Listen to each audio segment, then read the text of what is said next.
Each year, 64 college basketball teams go head-to-head in a single elimination tournament to determine the best of the best in college ball. And I've always wondered, why don't we do this with beer? So that's exactly what I did. I picked 32 of the most common and popular beer styles of 2024 and then randomized their seeding to create our own March Madness, or as Brandon Baring coined it, Malt Madness. Then throughout the month of March, I dropped polls here on YouTube and gave you all the chance to vote on what you thought is the best beer. What ensued was some wild battles of classic styles and some shocking upsets. And after 30,000 votes, you crowned a winner and I brewed it up. And this is that story on how I brewed this beer. As I mentioned, I did randomize the seeds a bit, but I also did kind of rearrange things if I felt there was some unfair matchups or even if there was too many beer styles on one side. But this is what the bracket looked like at a quick glance. But let's not waste any time and let's just jump into round one and see how you voted. Round 1, the round of 32. Match 1, Hazy IPA versus Rock Beer. And this is one I didn't really expect to be close, but I was pretty surprised. I mean, Hazy IPA or New England IPA has been a hot beer style for many years. Definitely expected it to be popular, but the Rauch beer fans really came to play. Rauch beer. Rauch beer, if you're not familiar, is a smoked ale that hails from Germany. However, despite that, Hazy IPA managed to edge out Rock beer and move on. Match 2, American Wheat Ale versus Italian Pilsner. Man, you were all split the entire time right down to the end. But when it came down to the final hours, American Wheat Ale just barely snuck by with 51% versus 49%. Match 3, Kolsch Ale versus Cream Ale, or the battle of the lager-like ales. But Kolsch easily won this one, 71 to 29%. Match 4, Pale Ale versus Marzen. This was probably the closest match in the entire tournament. And when I locked in the votes, it was actually tied 50-50, so I decided to flip a coin to decide who won. And thanks to luck, Pale Ale made it through. Match 5, Belgian Double versus Bock. A couple of strong and dark beers, but Belgian Double took the W with 56% of the vote. So far, lagers have been doing awful in this tournament, which I found extremely surprising, but hopefully they can turn things around. But let's go ahead and speed things along so we can get to the next round. Match 6, Vienna Lager versus English Bitter. Vienna Lager moves on. Match 7, Belgian Golden Strong overpowered the newcomer Cold IPA with 54% of the vote. Match 8, the delightful Saison beat out Amber Ale with 54% of the vote. Match 9 was a blowout. Porter beat Alt Beer single-handedly, which really made me shed a tear for Alt Beer. It's one of my favorite styles, but don't worry, I definitely plan to brew this up someday. Match 10 was non-alcoholic beer's chance to shine, but the mighty Belgian Triple crushed it with 83% of the vote. Match 11 was a tight one between Brown Ale and ESB, but Brown Ale squeaked out a win. Match 12, California Common, RIP Anchor Steam, and English Mild, but much like Anchor Steam, the California Common also is vanishing from this tournament. Match 13, Battle for the Dark but Crushable. Schwarzbier, a dark lager, just barely beat out Baltic Porter. Match 14, Japanese Rice Lager and Goza, and down goes another lager. Goza takes a win by just a few percent.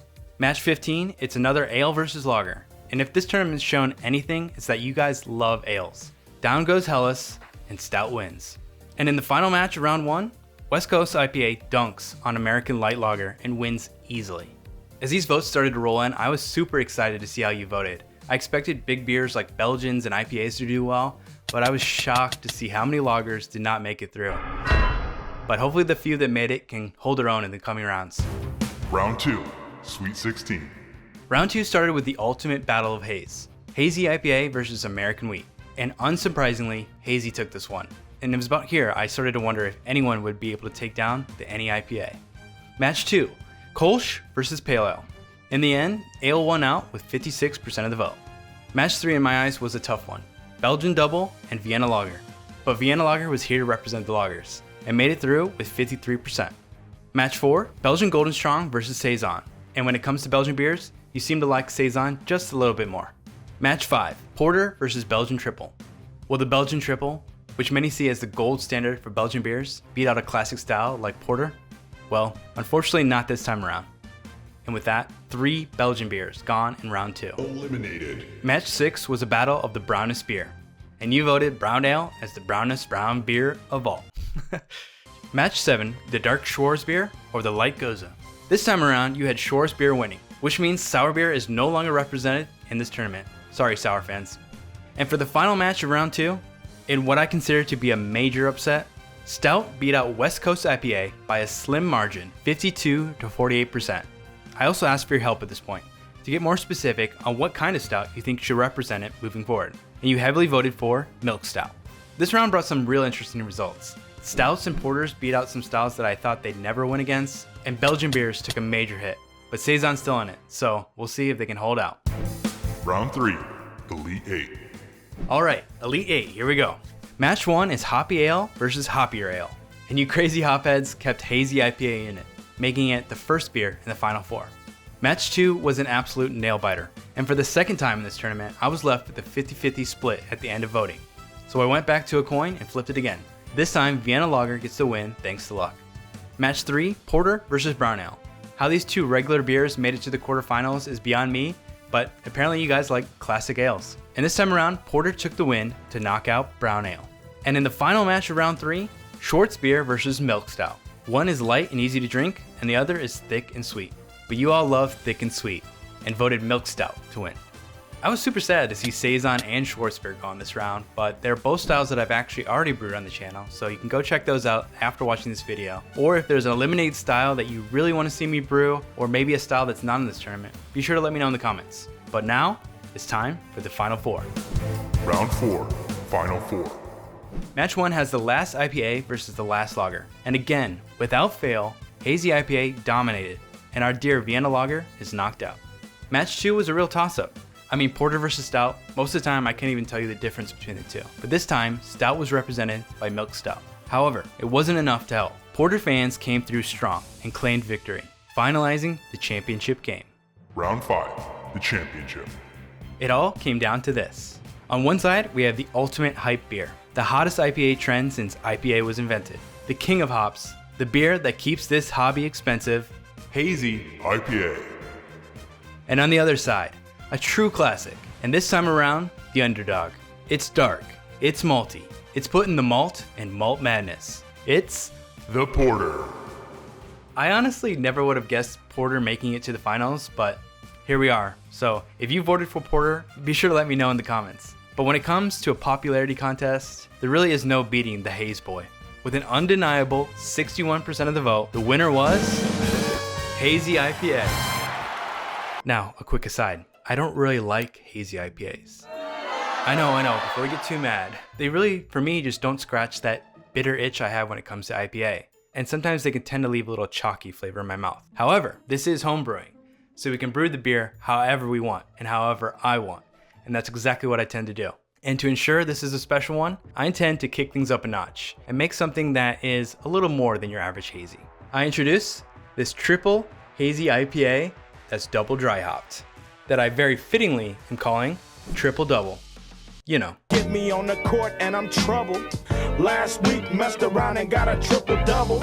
Alright, enough fooling around. Let me show you how I brewed it. If you've never brewed a hazy before trying this recipe, I recommend you check out my tips for the best any IPA video. This is one style that can be a bit tricky to nail, and it's harder than it looks. And I cover all the helpful bits and how to make the best one you can. Like I talked about in that video, it all starts with water. I got some RO water and then using water salts, adjusted the water profile for a hoppy profile. But made sure I had a chloride to sulfite ratio of 2:1. Some people like to push it beyond this for hazies, but I find that 2:1 gives me a nice fluffy mouthfeel without being overly chalky. And just a heads up, I'm making a 3-gallon batch today, which is just enough to work in my Clawhammer supply, which they are a proud partner of TheBruSho. If you're ever looking for the easiest and most streamlined electric all grain system, they got you covered. And I got affiliate links in the description if you ever decide to pick one up. I heated the water up to a few degrees above my mash temp of 154 degrees Fahrenheit. I then added the grains, 72% 2-row, 14% flaked oats to aid in that stable haze and full body, and another 14% of wheat malt for more complexity and proteins to help with the haziness. But since this is a triple IPA, it actually helps that I'm brewing a half batch, because I have about 14 pounds of grain here, which made for a thick mash. Definitely take your time stirring and making sure all the grains are fully saturated. Mashed for 1 hour and then brought to a boil. For hops, I really wanted to use up some hops that I had stashed away in the freezer, but it just so happens I have some awesome fruity hops in stock. At the top of the boil, I added 1.5 ounces of Chinook for a 30-minute boil. Chinook is my go-to hop for IPAs. It adds a wonderfully sharp bitterness, which I like, even in my hazies. Then the rest of the hops came in the whirlpool, which thanks to this video's sponsor, Jaded Brewing, helped make it a breeze. This is the Jaded Concentric Hydro Chiller, and without a doubt, the best chiller I've ever used. I mean, check this thing out. It's got 3 sections of copper tubing to help with maximum surface contact and chill time.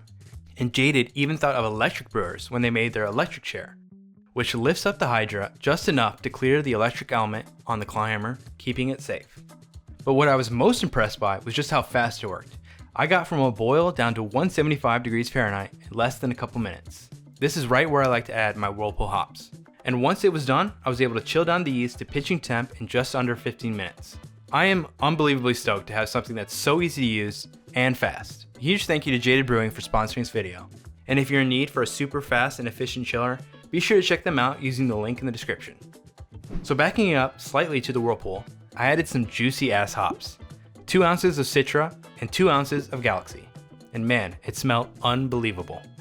After letting those Whirlpool for about 10 minutes, and after it was rapidly chilled down, I transferred into the fermenter and added the yeast. Today I went with Cellar Science Hazy. I fermented at 72 degrees Fahrenheit for 3 days. At which point I added the first round of dry hops while fermentation was still active. 1 ounce of Citra, a half ounce of Galaxy, and then a half ounce of Zamba. Zamba is one hop that I've never tried, but I got this sample at HomebrewCon and it says it has flavors of pineapple, mango, and orange. Perfect for this. I let it continue fermenting all the way out, and then it was kegging day. For the second round of dry hop, I added straight into the keg with a floating dip tube. You definitely want to use a floating dip tube if you decide to keg hop. Otherwise, you'll clog up those lines fast. Ask me how I know. Same hops as before, 1 ounce Citra, half ounce Galaxy, and a half ounce Zamba, totaling 8.5 ounces in this little 3-gallon batch. Likely way overkill, but go big or go home, right? I then closed the keg and purged with CO2 before doing a closed transfer of the beer into the keg. The starting gravity for this beer was around 1.090, and the finishing gravity was 1.018, meaning this came in at just about 9.5%. Whew, this beer is no joke, but it's for the champion. All that was left to do now was enjoy.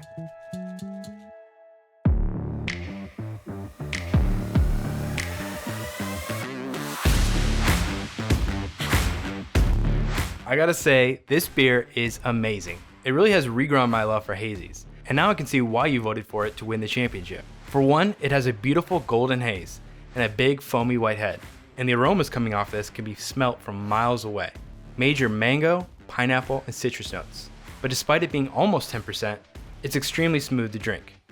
There's a little bit of bitter bite at the front of my tongue, but it's quickly overshadowed by those tropical fruit flavors, and the body is not too thick.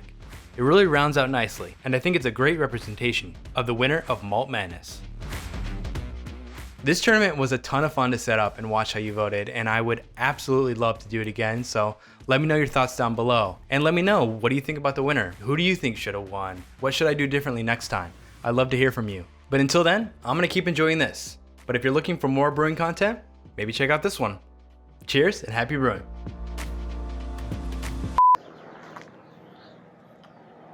First try. First try, dude. Let's go. That was legit.